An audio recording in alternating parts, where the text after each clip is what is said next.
Hi guys, I am Ashish Kumar. कैसे हैं आप लोग?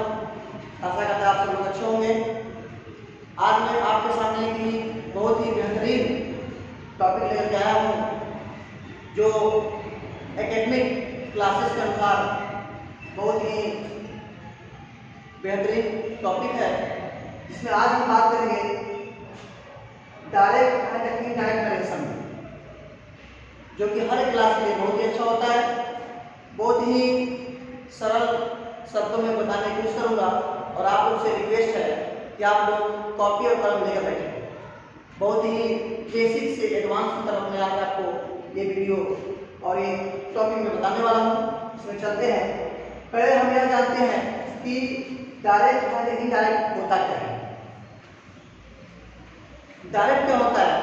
कहने का मतलब यह है कि डायरेक्ट मीन्स जब कोई व्यक्ति दूसरे व्यक्ति की बातें उसके सामने करता है तो उसे हम डायरेक्ट कहते हैं। वंस अगेन, जब कोई पहला व्यक्ति दूसरे व्यक्ति की बातें उसके सामने करता है तो उसे हम बोलते हैं डायरेक्ट। वो डायरेक्ट कहलाता है। जैसे महेश ने सुरेश की बातें सुरेश के सामने सुरेश के मुंह पे कही तो सुरेश के लिए डायरेक्ट कहलाता है। बात करते हैं इनडायरेक्ट की। इनडायरेक्ट क्या होता है कि महेश ने सुरेश की बातें सुरेश के सामने ना करके वो राजेश के सामने करता है तो वो सुरेश के लिए इनडायरेक्ट कहलाता है। आप कापी और कलम लेकर बैठिए, क्योंकि बिना कापी कलम का आप नोट नहीं कर पाएंगे। जब इच्छा करेगा तब इसको रिवाइज करके देखते रहिए। बात करते हैं रिपोर्टिंग वर्क कि डायरेक्ट और इनडायरेक्ट में रिपोर्टिंग वर्क होता क्या है। बहुत ही अच्छा ये बिंदु है। कहने का मतलब रिपोर्टिंग वर्क और रिपोर्टेड की दो बातें होती हैं। जैसे हमने यहाँ लिखा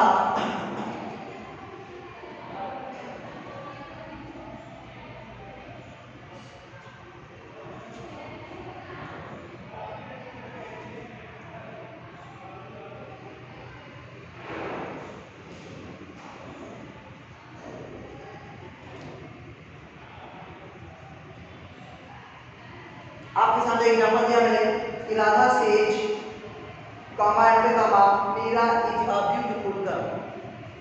अब इसमें आप देख रहे हैं इसमें दो सेंटेंस है, दो पार्ट है। एक आपका राधा सेज और दूसरा आपका जो है वो Meera is a beautiful girl.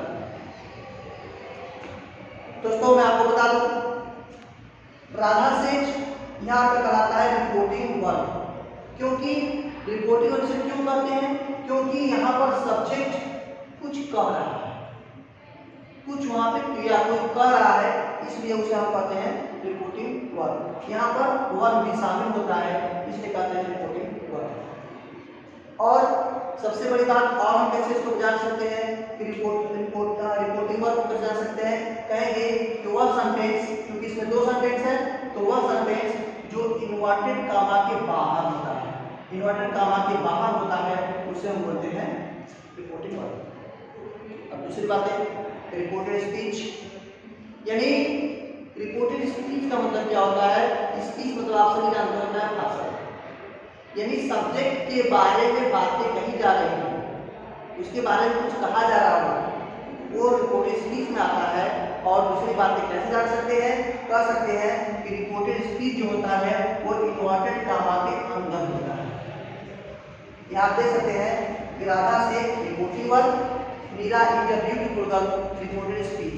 यहाँ का हो गया ये रिपोर्टेड स्पीच और यहाँ इधर का रिपोर्टिंग वर्क। ये हमारे डायरेक्ट से इनडायरेक्ट का बहुत ही बेहतरीन बिंदु है। यदि हम इस रिपोर्टिंग को जान जाते हैं तो आगे आने वाले अनेक टॉपिक्स को हम अच्छे से जान जाएंगे, इस डायरेक्ट और इनडायरेक्ट। दोस्तों हम आशा करते हैं कि आपको यहाँ तक बातें समझ आई होंगी। अब कॉपी कलम लेकर नोट करते रहिएगा, जहाँ न समझ आए वहाँ पे आपको जूम करके रिवाइज करके देखते रहिए और कमेंट जरूर करते रहिएगा। अब बात करते हैं सबसे इम्पोर्टेंट बातें। ये तो हो गया डायरेक्ट से इनडायरेक्ट की कुछ महत्वपूर्ण बातें। अब हम बात करते हैं कि डायरेक्ट से इनडायरेक्ट कितने सेंटेंस में बनाया जाता है। तो डायरेक्ट से इनडायरेक्ट आपको 5 सेंटेंस में बनाया जाता है। 5 सेंटेंस रहता है जिसमें आपके सामने 5 सेंटेंस मैंने इस प्रकार से बारी बारी से नोट किया हुआ है। बात करते हैं पहले सेंटेंस की, असेंटिव सेंटेंस, दूसरा है इंट्रोगेटिव सेंटेंस, तीसरा है इंपरेटिव सेंटेंस, चौथा है एक्सक्लेमेटरी सेंटेंस, पांचवा है ऑब्जेक्टिव सेंटेंस। इस पांचों सेंटेंस में डायरेक्ट से इनडायरेक्ट बनाया जाता है।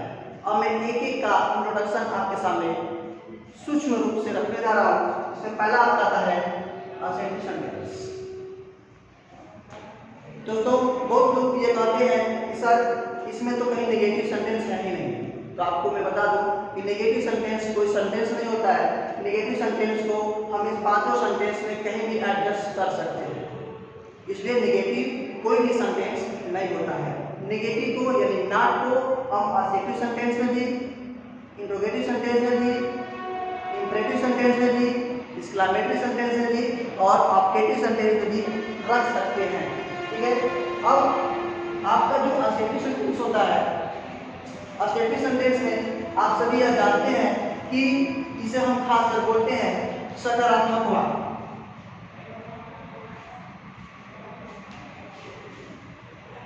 सकारात्मक वाक्य, अब सकारात्मक वाक्य होता है इसमें खास करके कोई भी सब्जेक्ट हो, कोई भी व्यक्ति हो, वो अपनी बातें दो तरीके से रखता है, या तो पॉजिटिव रखेगा या तो नेगेटिव रखेगा।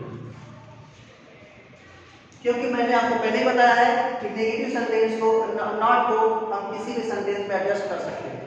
बात करते हैं दूसरी की इंट्रोगेटिव सेंटेंस का। इंट्रोगेटिव सेंटेंस का हिंदी होता है प्रश्नवाचक वाक्य। जैसा कि आप सभी जानते हैं कि लोगों को प्रश्न करने का दो तरीका होता है, इसलिए इंट्रोगेटिव को भी दो भागों में बांटा गया है। पहला क्वेश्चन वर्ड फर्स्ट टाइप बोलते हैं और दूसरा क्वेश्चन वर्ड सेकेंड टाइप बोलते हैं। तो फर्स्ट टाइप को सेकेंड टाइप को हम कैसे समझते हैं, तो हम यहाँ आपको थोड़ा सा बताना चाहते हैं कि इंट्रोगेटिव सेंटेंस यानी प्रश्नवाचक वाक्य जो है, लोगों के प्रश्न करने का तरीका दो तरीके से होता है। इससे पहला जो होता है प्रश्नवाचक शब्द में जब कोई प्रश्न करता है तो उसमें आता है कि अपने प्रश्नवाचक शब्दों को वो अपने वाक्य के शुरू रखता है। आई रिपीट वंस अगेन, प्रश्नवाचक वाक्य में वह अपने प्रश्नों को अपने वाक्य में शुरुआत में रखता है। जैसे जैसे क्या तुम आज स्कूल गए थे, क्या आप लोग भोजन कर लिए हैं, क्या तुम लोगों ने आज अपनी किताबें पढ़ ली, क्या दादी माँ आपका दवाई समय से ली। तो दोस्तों आप इसमें देख रहे हैं क्या क्या क्या शुरुआत क्या रहा है, इसलिए हम उसे बोले क्वेश्चन वर्ड फर्स्ट।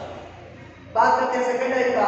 तो सेकेंड टाइप में क्या होता है कि सब्जेक्ट जो करता होता है अपनी बातों को रखने के लिए वो क्वेश्चन वर्ड को प्रश्नवाचक वाक्य शब्दों को लाता है बीच में। अब जब बीच में लाता है तो प्रश्न करता है कि आप लोग कहाँ से आ रहे हैं, तुम लोग आज क्या खाए हो, मेहमान कब आ रहे हैं। यानी जो प्रश्नवाचक शब्द भी होता है उसमें खास करके कहाँ, क्यों, कैसे, कब, कौन सा, कौन सी, ये वाक्य के बीच में शब्द आते हैं, इसलिए उसको बोलते हैं प्रश्नवाचक भी। लेकिन यहाँ इनडायरेक्ट में क्या होता है, इसके बनाने का रूल्स अलग है, अभी हम अगले वीडियो में आपको देंगे। बात करते हैं इंपरेटिव सेंटेंस का। दोस्तों इंपरेटिव सेंटेंस बहुत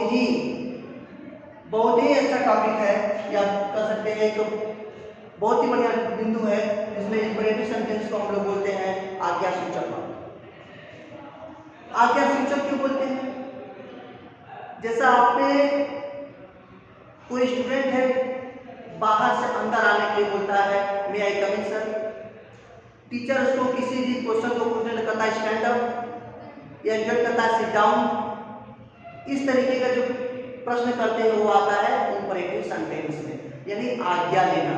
हमें क्लास से बाहर जाना तो आज्ञा लेंगे, क्लास से अंदर आना तो आज्ञा लेंगे, घर में अपनी बहन से, माँ से यदि हम कोई सामान लेते हैं तो वहाँ पे हम आज्ञा करते हैं, आज्ञा लेते हैं। Shut the door, open the window, यानी कि हम अपने देखा जाए तो लाइफ में हम इंपरेटिव सेंटेंस का भी प्रयोग कर रहे हैं। और यहाँ पर डायरेक्ट से इनडायरेक्ट बनाते समय इंपरेटिव सेंटेंस का एक अलग रूल्स है जो आपको अगले वीडियो में बताया जाएगा। बात करते हैं एक्सक्लेमेटरी सेंटेंस। एक्सक्लेमेटरी सेंटेंस विस्मयबोधक वाक्य, विस्मयबोधक। दोस्तों बहुत ही बढ़िया टॉपिक है एक्सक्लेमेटरी सेंटेंस।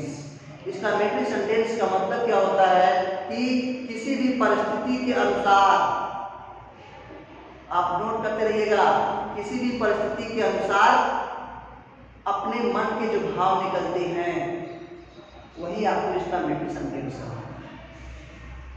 जैसे यदि हम कोई मैच जीत गया हूं तो उस समय हमारे जो अंदर एक प्रफुल्लित अवस्था रहती है वो exclamatory, I have won the match,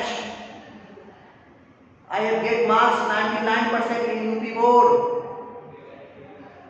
इस प्रकार से, या फिर कहीं कोई दुख की अवस्था, दुख की घड़ी या दुख का कोई ऐसा माहौल आ जाता है तो वहां भी हमारा मन का भाव जो दुख में ही बदल जाता है।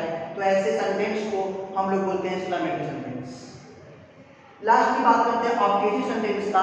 ऑब्जेक्टिव सेंटेंस दोस्तों ये हमारे पूरे डायरेक्ट से इनडायरेक्ट का नींव कर सकते हैं पूरा चांद। और आजकल ऑनलाइन क्लास में, आजकल मल्टीमीडिया के दौर में ऑब्जेक्टिव सेंटेंस बहुत ही व्यापक रूप से रूप ले रहा है। इसमें होता क्या है, आप अपनी विश किसी को जाहिर करते हैं, इसको बोलते हैं इच्छा सूचक वाक्य। जैसे आप देखते होंगे मोबाइल पर या किसी मिलते होंगे, good morning sir, good morning madam, good night. किसी का बर्थडे आता है बोलते हैं हैप्पी बर्थडे, न्यू ईयर आता है हैप्पी न्यू ईयर बोलते हैं।